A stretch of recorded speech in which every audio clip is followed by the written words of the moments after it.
사람은 살면서 여러 번의 위기가 찾아온다고 하죠. 그리고 그 위기를 잘 넘겨서 성공을 하냐, 그렇지 못하냐로 나뉠 수도 있다고 합니다. 제가 딱 그런 사람이었습니다. 두 번의 위기가 있었고 결국 한국이라는 나라가 저를 구원해 주었다고밖에 생각이 들지 않습니다. 저는 독일인 다비드라고 합니다. 지금은 한국 덕분에 정신을 차리고 드디어 정상적인 삶을 살아가고 있습니다. 저는 부끄럽게도 한때 중국인들의 사상에 동화되어 옆나라 한국을 무시하고 업신여겼던 사람입니다. 하지만 결국에는 한국인들에게 정신을 차리라는 의미에서 얼굴에 강력한 펀치를 맞았고 제가 제정신을 차릴 수 있게 만들어 주었습니다. 첫 번째 인생의 위기는 30년간 공부해온 모든 것이 달려있던 박사학위 취득 과정에서였습니다. 서양 역사를 전공한 저는 다른 사람들이 평범하게 제출하는 졸업 논문과 크게 다를 바 없이 안전한 주제를 선정해서 논문을 제출했는데요. 하지만 그게 문제가 되었고 평소 중국을 좋아하는 교수님에게 반기를 들었던 저는 졸업 논문이 통과되지 못할 엄청난 위기에 놓였죠. 누구나 통과될 만한 안전한 주제와 전통적으로 늘 해오던 중간 점수를 노리는 논문을 작성했는데도 저는 이미 논문 작성 과정에서부터 너는 탈락이야라는 무언의 압박을 받고 있었습니다. 평소 중국에 대한 비판적인 태도 때문이었죠. 그 이후로 30년간 공부해온 모든 것이 물거품이 되기 직전이었고 결국 어쩔 수 없이 굴복해야만 했습니다. 그 교수님이 왜 중국을 좋아하는지 모르겠었지만 저는 중국인의 입장에서 서양 문물을 어떻게 바라보는가에 대한 주제로 다시 선정을 해서 논문 작업에 다시 착수를 하게 되었습니다. 그리고 교수님 입맛에 맞게 중국의 문명이 서양보다 앞서 있었고 중국이 더 우월했던 점에 대한 것을 위주로 논문 작성을 완료하게 되었습니다. 덕분에 교수님의 적극적인 지원과 도움으로 논문을 통과시킬 수 있었습니다. 박사학위를 취득하고 대학 교수가 될 수 있는 길이 열렸지만 제가 선정한 주제와 내용이 매우 불량하기 때문에 독일에서 대학 교수가 된다는 것은 말이 안 되었습니다. 사실 이미 대학원생들은 지도교수에게 여기저기 휘둘리기 마련이고 저처럼 피해를 보는 경우가 적지 않은 건 사실인데 독일에서 커리어를 쌓을 수 없다니 이건 치명적인 것과 다름없었죠. 하지만 제 졸업 논문을 눈여겨본 중국의 대학에서 저에게 강사 자리를 제안했습니다. 중국은 인구도 많고 정말 다양한 대학들이 있습니다. 그것도 모든 도시에 각각 다양한 성향의 교육기관이 존재했고 저 같은 아류도 그곳에서는 필요할 수도 있다는 사실을 알게 되었죠.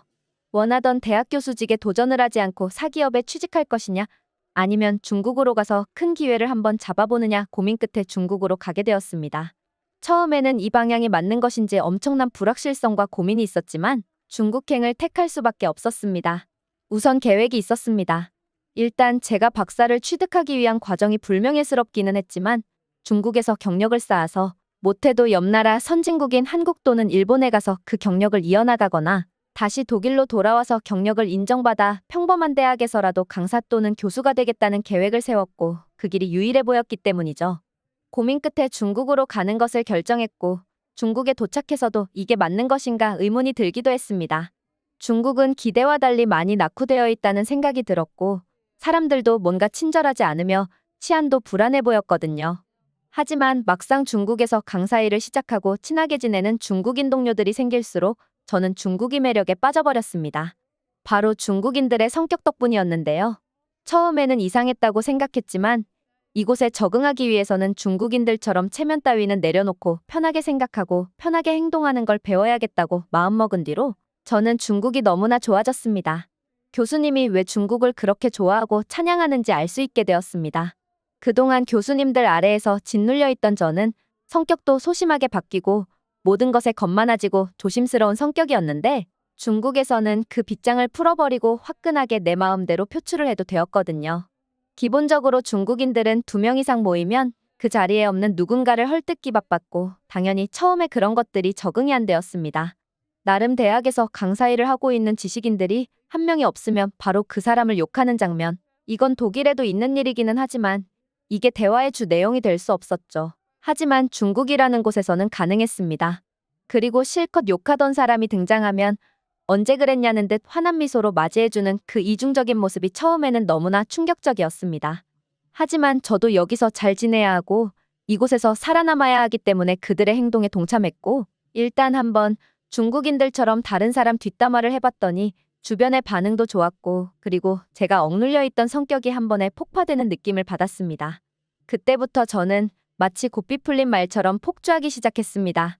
상상력을 자극하는 뒷담화는 모든 사람들에게 인기를 얻었고 동료 중국인 강사들에게서 인기남이 되어버린 저는 중국인들이 여기저기 저를 끌고 다니며 저에게 다양한 중국인들을 소개시켜 주었습니다. 거의 매일마다 술자리 모임이 있었던 것 같고 술을 매우 선호하는 성격인 저에게 중국은 정말 찰떡같이 잘 맞았습니다. 왜 독일에서 교수님이 그렇게 중국을 좋아하게 되었고 중국에 빠져 있는지 알게 되었습니다. 중국인들의 대접은 극진했고 저는 그냥 가만히 있어도 주변에서 모든 걸 챙겨주는 분위기였습니다. 아직 대학 교수도 아닌데 여기서 대학 교수가 된다면 얼마나 더 큰 권세를 누릴까 기대가 될 만큼 말이에요. 그냥 여기서는 모든 게 다 쉬웠고 다 내 중심으로 흘러가는 분위기였습니다. 외국인 강사는 중국에 오래 있으면 웬만하면 교수가 된다며 다들 저에게 술도 선물해주고 고기도 선물해주고 심지어 사업을 하는 부잣집이 자신의 딸을 소개시켜준다고까지 했습니다. 모든 사람들이 저에게 대접을 해주고 있었습니다. 그게 마음에 들었습니다. 부잣집이라고 하길래 그 중국인 사업가의 딸 사진을 보기라도 해보자라고 사진을 달라고 해봤다가 그 얼굴을 보고 깜짝 놀라버려서 아직 제 일에 더 매진해야겠다고만 하고 그 소개를 거절해야 했지만요.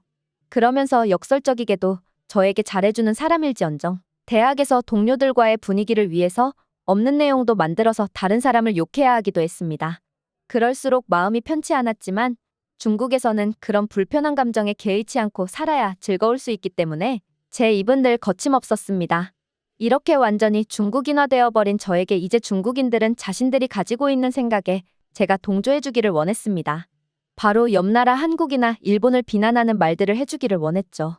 외국인 출신 대학교 강사가 한국이나 일본을 욕해준다면 중국인들은 거봐 그게 사실이라니까 라며 공신력 있는 말쯤으로 믿었고 저는 그들이 저를 부추겨주는 것에 우쭐대며 그동안 중국에 살면서 중국인들이 가지고 있는 한국에 대한 열등감을 가진 것을 정확하게 해소시켜주는 듯한 말들로 잘 알지도 못하는 한국 문화를 욕하며 중국인들과 친해지는 방향을 선택했습니다. 그리고 그것은 엄청난 성공이었습니다. 인기는 더 많아졌으며 술집에 가면 원래 받던 서비스 술보다 더 비싼 술이 공짜로 제공되기도 했습니다. 하지만 제가 중국에서 쫓겨나야 했고 목숨까지 위험할 뻔했던 일이 생기게 되었는데요. 아무리 주변 중국인들이 저를 좋아해주고 늘 쉴 새 없이 남 뒷담화를 하면서 웃고 떠들어도 마음속에 외로운 마음을 달랠 수는 없었습니다. 저에게 맞는 짝을 고르기 시작했고 뒤늦은 나이에 중국어를 배우기 위해 독일에서 온 여성과 교제를 시작했습니다. 그녀는 저에게 큰 마음의 위로가 되었는데요. 우선 제가 중국인들처럼 남을 헐뜯는 것을 못마땅하게 생각했으며 제가 과하게 그런 행동을 할 때마다 저를 진정시켜주기도 했고 중국 문화나 이곳의 환경이 평생 여기서 자리를 잡고 살아가기에 부적합하다는 진실을 계속 일깨워주기도 했습니다. 고삐 풀린 망아지 마냥 거침없이 더러운 언행을 하고 가장 먼저 배운 중국어가 욕일 정도로 그 욕을 일상에서 쓰고 있던 저에게 그녀는 치료제 같았습니다. 한국에 가봤던 경험 있던 여자친구는 제가 한국에 대해서 잘 모르면서 한국 사람 욕을 하는 것도 이해가 되지 않는다며 올바르지 못한 언행을 하지 못하게 했습니다. 솔직히 독일인 여자친구 덕분에 저희 잘못을 깨닫게 되었고 그때부터 남을 헐뜯는 언행을 줄이기 위해 노력했습니다.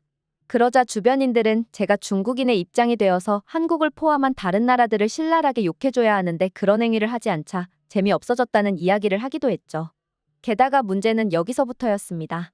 제가 독일인 여자친구를 만나는 것을 알게 된 사실에 분노한 사람이 있었어요. 과거 저에게 자신이 딸 사진을 보여주며 결혼하게 된다면 정말 큰 재산을 물려주겠다고 했던 그 사장님의 분노였습니다. 알고 보니 그 사장님은 저를 사위로 맞이하기 위해서 제가 무슨 말을 하더라도 웃어주고 띄워주라고 말하고 다니며 큰 영향력을 끼칠 수 있는 인물이었는데요. 그 사장님은 알고 보니 이 대학 설립에 큰 지분을 가지고 있을 만큼 엄청난 영향력을 가진 사람이었습니다. 그런데 제가 여기서 자신이 딸과의 교제는 아직 시기상조라며 거절해놓고 독일인 여자를 만나고 있다는 사실을 알게 되니 엄청난 분노를 터뜨렸죠. 그리고 그의 영향력 때문인지 저를 가까이 하던 모든 사람들은 저를 비방하기 시작했습니다. 제가 뭣도 모르고 다른 사람 뒷담화를 하던 것이 그 자세한 내용과 대상에게 모두 이야기가 들어갔고 주변의 모든 사람이 저에게 등을 돌릴 수밖에 없었습니다. 자주 가던 단골 식당에서도 쫓겨나는 일도 있었습니다. 그리고 친구라고 생각했던 중국인들은 저를 피하기 일쑤였습니다. 그동안 중국에서는 꽌시라는 문화로 한번 내 사람이 되면 절대 배신하지 않고 끝까지 믿어준다는 그런 관계가 있다는 것을 알고 있었고 제 주변 중국인 친구들은 저를 그 정도로 생각하는 줄 알았는데 제가 독일인 여자친구를 사귀었다는 것이 여기서는 배신행위였으며 그래서 그랬는지는 몰라도 저에게 관시를 맺을 정도의 인연은 아무도 없었다는 사실이죠. 제가 중국인들을 더 크게 믿었던 것 같습니다. 배신감이 상당했습니다. 그리고 그들은 정말 치사하고 더러웠습니다. 술을 마시고 밤늦게 귀가하는 길에 수상한 중국인들이 저를 따라오는 것을 느낀 적도 있습니다. 수상한 인기척에 전력 질주를 했던 적도 있습니다. 제 망상일지도 모르겠지만 그 중국인 사장이 저에게 앙심을 품고 사람을 썼을 수도 있겠다는 생각이 들었어요. 정말 망상일 수도 있었고 결국 아무런 해를 가하는 사람을 만나지는 못했지만 그 정도로 저는 불안함을 느끼고 있었습니다. 모든 것을 포기하고 중국을 떠나야겠다고 마음먹었고 다른 곳에 일자리를 알아보기 시작했습니다. 중국에서 2년도 안 되는 강사 경력을 가진 제가 이력서를 낼 만한 곳은 없었죠. 그러다가 여자친구의 도움으로 한국의 출판사에서 서양 역사에 대한 책을 한 권 집필하는데 집필과 검수에 도움을 줄 사람을 구하고 있다는 소식을 듣고 저는 그곳에 지원했습니다. 제가 가지고 있는 지식으로 충분히 한국에서 원하는 조건을 충족시켜줄 수 있었고 자신감 있게 지원을 하게 되었습니다. 그렇게 한국의 출판사와 단기 계약을 하고 한국에 갈 수 있었습니다. 한국으로 가기 전까지 불안한 마음은 극에 달했고 한국에 도착하는 날 그 불안감은 싹 사라지고 마음의 평온이 찾아왔습니다. 서울 북부 경기도 파주라는 곳에서 근무를 시작했고 그곳에서 단기 체류할 수 있는 작은 숙소에 들어갔습니다. 한국에 도착한 게 목요일이고 다음 주 월요일부터 정식 출근이었는데 그때부터 출근하는 월요일까지 정말 잠만 잤던 것 같아요. 그 정도로 중국에서는 생명에 대한 위협을 느꼈고 스트레스가 극에 달했다는 뜻이었겠죠. 안전한 한국에 오니 그간 가지고 있던 팽팽한 긴장이 풀렸고 중간중간 잠시 깨서 식사를 하고 잠시 몸을 푸는 시간을 제외하고 그렇게나 사람이 오랜 기간 잠들 수 있나 싶었던 경험이었습니다. 하지만 그 긴장이 풀려버린 탓에 면역도 문제가 생긴 건지 월요일 아침 눈을 떴는데 정상 컨디션이 아니라는 것을 알 수 있었고 출근하기로 한 첫날부터 몸이 아파 회사에 나가지 못하는 일이 생겨버렸습니다. 웬만하면 아픈 몸을 이끌고 회사에 출근하겠는데 도저히 그럴 상황이 아니었으며 저는 아무것도 모르는 한국에서 구급차를 타고 병원으로 실려가야 했었죠. 병원에서 수액을 맞고 정신이 조금 들었을 때 부재중 전화가 10통 넘게 와 있었으며 한국에서의 일 또한 망쳐버렸다는 좌절감에 휩싸였습니다. 출근하기로 했던 회사에 전화를 걸어 오늘 있었던 일에 대해서 이야기했으며 한국 회사가 저를 해고시킨다고 해도 할 말이 없어지는 상황이었죠. 그리고 그들이 그런 결정을 내린다고 하더라도 덤덤히 받아들이기로 했습니다. 독일로 가서 그냥 새로운 일자리를 알아봐야겠다고 생각했을 만큼 모든 것을 체념했던 상태였습니다. 침상에 누워 왜 내가 중국을 택했고 중국 사람들에 물들어서 왜 그렇게 못되게 살아왔나 비정상적인 사고방식이 있는 중국에서 2년 가까이 지냈으니 내가 과연 다른 곳에 가서 적응할 수 있을까? 한국에 오자마자 다른 사람들에게 피해를 끼치기나 하고 어쩌다가 이렇게 한심한 사람이 되었는지 제 스스로를 자책하고 있었습니다. 하지만 그때 모르는 한국인 2명이 다가오더니 꽃바구니를 제 침상 옆에 놓아두는 것 아니겠어요? 원래 출근했다면 사무실에서 봤을 얼굴인데 병원에서 처음 뵙는다며 상냥하게 인사를 걸어오는 사람들이었습니다. 한국 사무실에서는 제가 병원에 실려왔다는 이야기를 듣고 직접 병문안까지 와준 것이죠. 이 순간 저는 얼굴을 강하게 맞은 것과 같은 충격을 받았습니다. 그래, 이게 바로 정상적인 사회 아니겠냐는 생각에서 말이죠. 중국이라는 꿈 같은 나라에 빠져 있다가 누군가 강한 충격으로 저를 깨우는 듯한 느낌이었습니다. 그리고 그 한국인들은 저를 해고시킬 생각이 없었으며 진심으로 저희 회복을 바래주었습니다.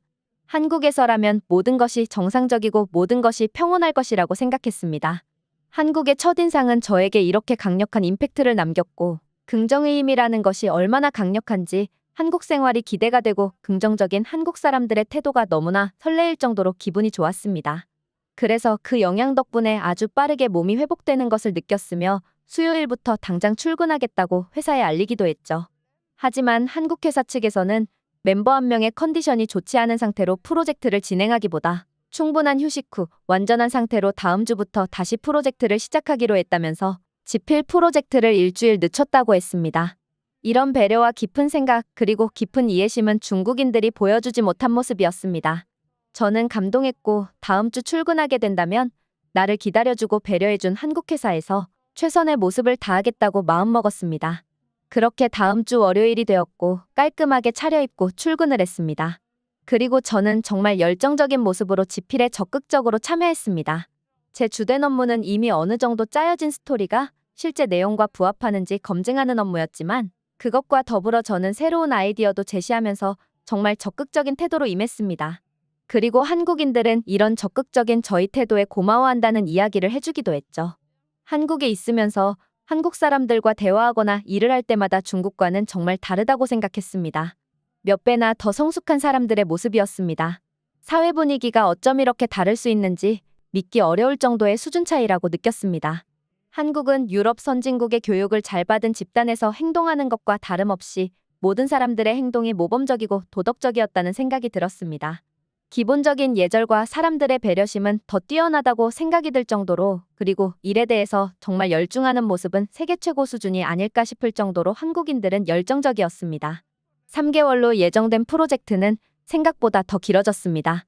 업무 수행 능력의 부족이 아니라 이 팀이 보여주는 열정과 퍼포먼스가 대단했기 때문에 조금 더 정성을 들여 집필하기 위해 노력했고, 꼼꼼하게 그리고 재미있게 만들기 위해서 시간이 더 필요하게 되었거든요. 그렇게 성공적으로 집필이 끝나고 출판이 완료되기도 했습니다. 아쉽게도 많은 판매 부수를 기록하지는 못했지만 저는 이번 프로젝트 덕분에 한국에 남아있을 수 있게 되었습니다. 제가 임했던 태도가 매우 좋고, 그래도 나름대로 중국에서 서양 역사 강사도 할 만큼 전문 지식이 있다는 것도 인정을 받아서 지금은 다른 출판사에서 또 1년짜리 단기 계약을 하고 근무를 하고 있습니다. 사실 저는 이런 단기 계약으로 일을 이어나가야 하는 프리랜서의 삶이 안정적이지 못할 것이고, 그렇게 된다면 내가 행복하지 않을 것이라고 생각해서 이런 일을 하지 않고 반드시 대학 교수가 되어야겠다고 마음먹었던 사람입니다. 하지만 한국에서 저는 이런 삶도 꽤나 가치가 있는 일이고 충분히 즐거울 수 있다는 생각이 들었습니다. 한국 사람들은 제가 가지고 있던 생각을 통째로 바꾸어 줄 만큼 정말 큰 영향을 끼쳐 주었습니다. 지금 한국에서의 계약 기간이 만료되면 다시 한국에서 계약을 하고 체류할 수도 있고, 그렇지 못하는 경우 다시 독일로 돌아가야 할 수도 있습니다. 제 개인적으로는 모든 것이 훌륭하게 잘 갖추어져 있는 한국에 남아서 생활하는 것이 1순위이지만 지금 당장 그렇지 못하더라도 언젠가는 꼭 다시 한국에 돌아와 일을 해볼 생각을 가지고 있습니다. 근 3년이라는 시간 동안 저는 정말 극과 극의 체험을 하고 있다는 생각이 듭니다. 제 경험은 많은 사람들에게 여러 가지 생각을 해볼 수 있게 만들어드릴 수 있을 것이라는 생각에서 제 경험담을 글로 써봤습니다. 우선 포기하지 말되 만약 난관에 부딪히고 좌절하는 일이 있더라도 결국 해답을 찾을 수 있고, 내가 굳건하게 믿던 길이 아니어도 충분히 행복하고 만족할 만한 삶을 살아갈 수 있다는 그 표본이 된 것 같기도 합니다. 마지막으로 저를 품어주고 제게 큰 감동을 주었으며 갇혀있던 생각의 틀을 부수어준 한국에게 정말로 고맙다고 말하고 싶습니다. 이만 글 마치도록 하겠습니다. 오늘의 영상은 여기까지입니다. 그리고 지금 화면에 나오는 영상을 아직 시청하지 않으셨다면 지금 바로 시청해보세요. 재미있는 다음 사연이 기다리고 있습니다. 감사합니다.